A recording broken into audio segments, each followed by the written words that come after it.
A person will be called to account on Judgment Day for every permissible thing he might have enjoyed, but did not. This is an old rabbinic teaching found in the Talmud, and it is gold.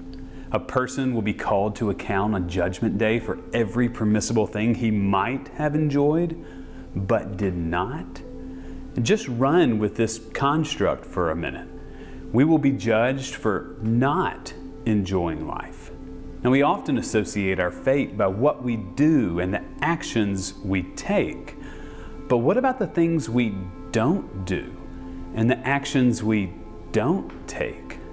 Could we be called into account for those things? Now, this new sermon series isn't about our final judgment day, but it is very much about the things we might be missing, or at least searching for up until our judgment day. And that thing is joy. Joy is the bedrock of a sustained faith. It's deeper and weightier than happiness. It doesn't dismiss or overlook or even sidestep the pain of life. It actually consoles it. It lays at the bottom or underneath or just beyond the pain cycle we're in. Think of it like this.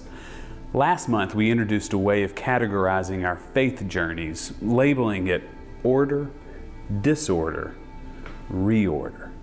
We're using this construct again, taking and adapting it from the Center for Action and Contemplation and using it as a lens for seeing joy. When we're young, we're happy. We pursue happiness. We fall in love with things. We create things. We explore things and pursue happiness. But then pain enters the fray. Life gets bumpy and our orderly way of living, our happiness is haunted and interrupted by inexplicable and even sometimes irreconcilable pain. Order turns to disorder. A lot of people's faith journey stops right here. They can't get past the pain or baggage of life, or the baggage of church, or the baggage of family or health or careers or failures. But as Christians, we need to, and we're called to. And here's how.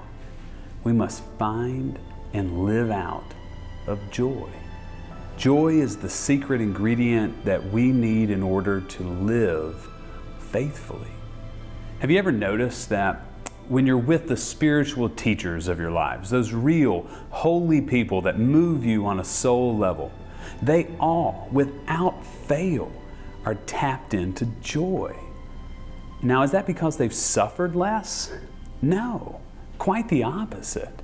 But they've done the painful, soul-searching work of processing their pain, and they've found joy on the other side of disorder. They've reordered themselves by building on the foundation of joy. And we can too. This was true for Paul when he wrote to the Philippians from a jail cell. He had every reason to be disordered, but he wasn't. And it wasn't because he had a toxic positivity either. Paul was in touch with his pain. He understood the fragility of life and accepted the fact that he may not even make it out of prison alive. I mean, it's why he famously says to die is to gain. You can hear his joy coming through even in the face of pain, even in the face of death.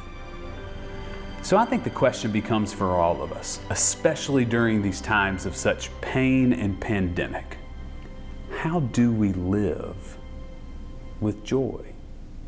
How have we discovered and claimed joy for ourselves?